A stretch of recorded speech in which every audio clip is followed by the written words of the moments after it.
Well, for all the good that he's done at Norwich City, was this one on Hoff Thorup. Cardiff City were losing 10 minutes to go, and they end up being the victors. We'll talk about that game and also just what has happened to Fawcett.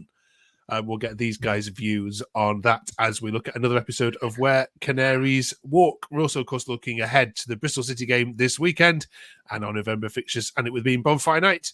We're asking which current Norwich City player needs a rocket up there, you know where. We've got Matty, Jacob, and Oliver back with us. How are you, fellas? Hope you are good. Let's get straight into it, shall we then, Matty? Was that one on Hoff Thorup for the first time this season? Quite possibly. He's gambled. Well, what's the opposite of gambled? But he's gambled on making defensive changes and us holding the game out, or seeing the game out rather. And we've not done it, have we? We've gone 5 at the back. We've put Doyle in midfield. It was all a bit messy, and we didn't look confident in ourselves. And I know we've had a lot of injuries and we're a bit bare bones at the moment. But I'd rather, and I think the fans would have rather we'd have lost that one trying to get a second and going and trying to be on the front foot, as opposed to trying to sort of just see the game out and be a bit. It was a bit. I don't want to compare it to, but it was like something David Wagner would have done. So, and I never thought I'd say that. So it's not. I don't want to be hugely critical of Hoff Thorup. He's a young coach, got a lot to learn, but I think he's made a little bit of a mistake with some of his changes. Yeah. Cheers, mate. With all due respect, though, Oliver, I mean, you're not away at Anfield or the Emirates, are you? You're away at Cardiff. Surely, those don't belong anywhere near away at Cardiff. No, I don't know why he opted for that. Maybe he was just experimenting. Maybe it's just a lesson learned. I thought we actually had quite good rhythm in the game, to be fair. Thought we definitely had chances to go 2-0 up. But when he went 5 at the back, everyone just didn't look like they knew what they were doing. It became messy. And for the last goal, like, players are just running around like headless chickens, in my opinion. It's crazy to watch. So, I don't know why he implemented that, to be fair, in the game, but, he has to take it. Let's look at some social media takes, Jacob, shall we? Michael Nairn says, if that had been Wagner, we'd all be losing it. Completely dominant for 50-plus minutes, score a goal, and immediately change everything to try and defend for the remaining 40. Just waiting to concede. JH team, and he's have to take full responsibility. Lee says, there's the noise that I know. Jacob, is it on the manager for you?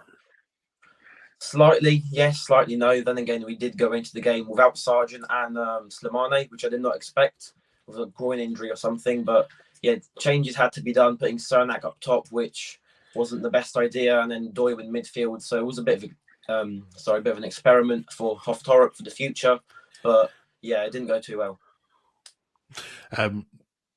We need to talk about Fawcett, which we will do in a second. Let's talk about the good of the game, though. And Sainz is 11 now for the season. I mean, crikey. Where were you in the ground, Matty, when were you behind that goal, or was it the other end?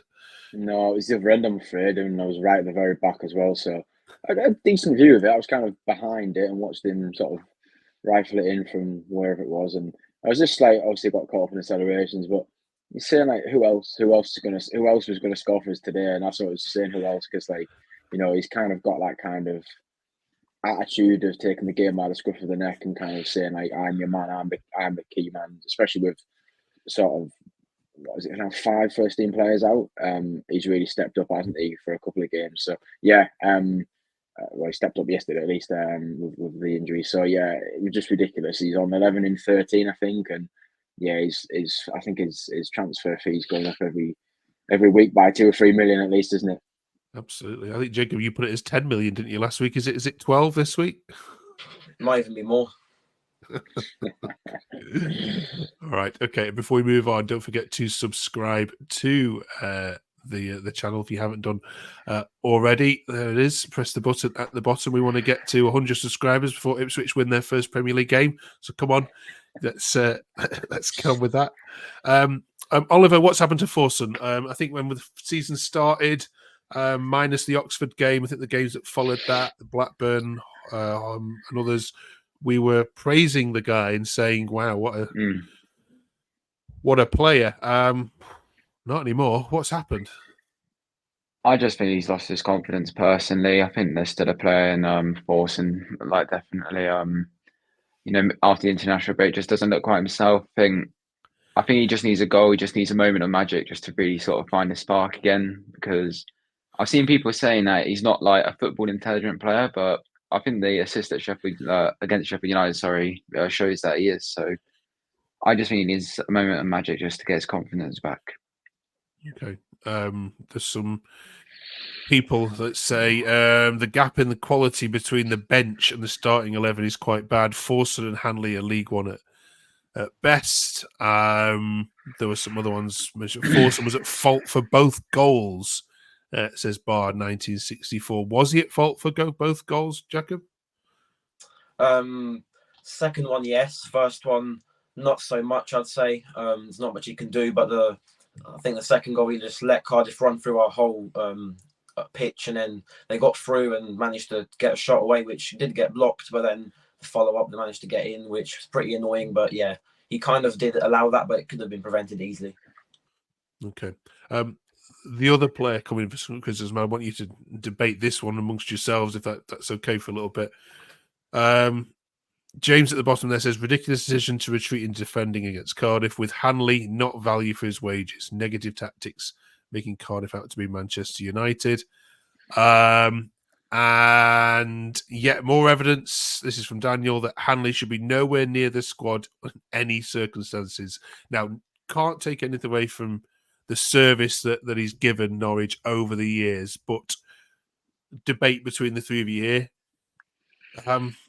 Should he ever put on a Norwich City shirt again? I think it's harsh to sort of say he should never wear the shirt again, but he shouldn't be. He shouldn't be. He shouldn't be first choice off the bench. He shouldn't be. He's one of them players that should now be involved. For me, for his experience behind the scenes, a bit like Ashley Barnes. To be honest, I wouldn't be bothered if neither of them wore the shirt again. I'm not saying I don't want them to, but I think they're probably good to have around in the background. But I don't want them playing, if I'm being honest. I don't know, Oliver, I don't know if you have a similar sentiment or not.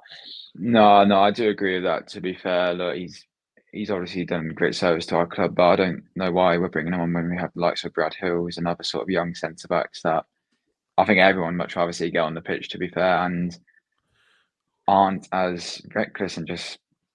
He's not got the game, like he's not as good as him anymore.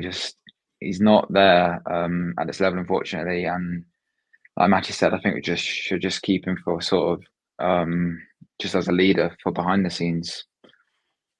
Yeah, spot on. Just behind the scenes as a leader, directing young players as well, like Brad Hills, helping them out. But apart from that, he shouldn't really be near the starting 11 or the bench because he does not match the quality of like Cordoba, like for example. Okay, all right. Drop your comments below as to whether you think it's a bit harsh to say you should never put on a shirt again. All right, let's leave Cardiff alone then, and let's look ahead. As we're into November now, brand new month. Let's have a look at the fixtures that await us. We're recording this before Tuesday night, of course, so we don't know the result of your trip to Hillsborough. They've just been beaten 6 though by Watford. So, Matty, do you look at that kind of result and go, "Ooh, we can get a few here"? No, I look at it as an along come Norwich and they'll win 3-1. How the optimism has taken a turn. No, it's a game very much like Cardiff, very much like Swansea away a few weeks back or a month or so ago, a bit like Stoke a couple of weeks ago away. That realistically, I look at our team and I think we should be winning that. But there's something just not quite. I appreciate there's a hell of a lot of injuries as well. But there's something not quite right at the moment. So it's another one where I wouldn't be too surprised if it ended up being a draw, maybe. Okay. We'll preview Bristol City in a minute. And then, of course, our international break. Now, I think of all the clubs, Oliver, Norwich need the break more than any others just to get some players back fit again, don't you? Yeah. I mean, last in October, I was like, I really did not want the international break to come around. But now I'm just like, I feel like, yeah, we do actually need it. Just, get players back fit. Sort of get the whole team working together because it looks like we've lost a bit of our spark, and hopefully in that international break we can get that back. Absolutely. And then, of course, when you do come back, nice looking fixtures here for Norwich. West Brom away, who can't score, to welcome us back, and then two nice looking home games here, Jacob, back to back. Plymouth at home, and Luton at home. And if you've got Sargent back and goalkeeper back and your back line restored, some nice fixtures there, aren't there, to get these close this gap? Yeah, it's like Plymouth and Luton, we should be winning that really. And then got West Brom away, which is nasty, which I don't think we'll win there. But apart from that, if we get the whole squad together, especially Gunn and Sargent, we should be winning. Okay. All right. What about this Bristol City game then? You've got an amazing record against Bristol City. I think it's you've only lost to them once in something like 15 years. You are their bogey team, and there's not many bogey teams that Bristol City have. Matty, what do you put that down to over the years? Just can you explain why you've got this grip over this one team so much? I honestly couldn't tell you. It's a strange one. I don't recall us ever sort of being in games. I've seen us lose their way, but in terms of like home games, I don't ever recall us ever looking too troubled against them. I don't know what it is. It's a strange one. But then again, I did see unbelievable team goal they scored at the weekend. They moved the ball well. I know they got a decent result the weekend as well, and it does make me a little bit fearful that this might be the one where they maybe snap something. So I'm very intrigued as to what will happen with that one. Yeah, they're playing with 2009 the last time they won at Carrow Road, which is a heck of a long time. And of course we're celebrating, of course, this Tuesday night the 1 year anniversary of the last time you did lose at home against Blackburn, the 5th of November last time. So yeah, it can't happen, can it? A year on, and then you go and lose. Let's pick the team then, shall we? Here's the starting 11 from Saturday, Oliver. All right. Given what we don't know what's happened on Wednesday with suspensions and any injuries, assuming everyone's fit that was fit on Saturday, what do you change here? It's hard with the current injuries. But I thought that team got a lot of criticism, and I thought once it got going, that didn't play too bad. Obviously with like Gunn back in goal, Sargent up front. I don't think Sinach was too bad. He had one shot that I thought was actually decent, almost found its way into the bottom corner. But look, if no players are coming back from injury, then I'd stick with that. To be fair, Jacob, would you? You must have thrown your eyebrows up a little bit when you first saw that team sheet. Yeah, we'll have to stick with it though, don't we? Because we've got a lot of young talent on there, so gives them more game time to develop. And realistically, we can't shift the team anymore because more changes equals more chaos in our case. So just keep the same team. Okay, I can ask you about Marcondes, who again has been impressing in glimpses. Matty, getting better and better. Yeah, absolutely. Yeah, we even got a new song for him, which we made up in the pub before the game yesterday. I won't sing it. It's not PC, but not. It's PC. It's not family friendly. That's the word I'm looking for. Okay. So I'll save you my singing. Macondes, yeah, brilliant yesterday. Really good. He's had a good run last few games. He's been pretty impactful. So yeah, looking like the type of player that we needed to grab the game back. I mentioned about Sainz sort of taking the game by the scruff of the neck. He looks like the type of player that could also do that. So yeah, it'd be really good if he could sort of continue to step up in the next couple of weeks, especially with Sargent being out and maybe looking like he needs a bit of surgery. It sounds like. So yeah, you want those attacking players, those front-footed players to kick on. So yeah, if he gets a goal, then I can see him having a really, really good end to this calendar year. Yeah. Okay. All right. Good luck then against Bristol City. Finally, because it is, of course, bonfire night this week, we are asking you which player in particular hasn't impressed so far and you expected a lot more from in comparison to what they're capable of or the story they came with. So which player needs a rocket at their backside? Oliver, for you, that would be... I'm gonna go Fawcett. I think he just needs that little bit of spark. I think he needs to go to gym as well, get a bit bulkier, a bit stronger, and I think he'll be all right. Okay, one for Fawcett. Jacob?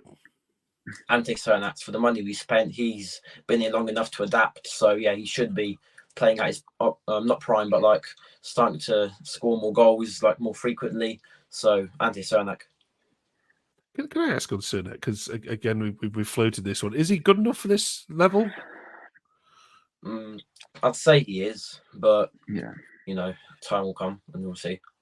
Okay. I like him. I think he looks a player. I think he's just a bit raw still. Remember, we brought Sargent in. We spent a lot of money. He was played out of position. He didn't have a great first season. His confidence was not fantastic. And then he's turned into a pivotal player for us. I think Cernak's kind of got that potential, to be honest. Yeah. Okay. All right, Matty. What player needs a rocket? It's a bit of a left field one. I'm going to go Tony Springer. I'm not sure how he's still getting time on the bench. He either needs a loan out or he needs shipping out for me because he's had a few opportunities. And when I saw him on the bench yesterday, I was like, we are bare bones, aren't we? I've got nothing against him, but like it just seems like one of them where how many chances does someone need, and he's never really done anything. So I don't want to pick on George Long. It would have been George Long a couple of weeks ago, but I've said enough about him, so I'll go for Springer. All right then. Who is it for you? Let us know in the comments as you always do. Thank you very much for watching. You can also download this, of course, on Apple Music or on Spotify as your regular weekly podcast to listen to on your way to work or on your way to games. Enjoyed your trip to Sheffield, all three of you, and we'll catch you the other side of the Bristol City game next week. Cheers very much, everyone. Have a great week. Enjoy your football.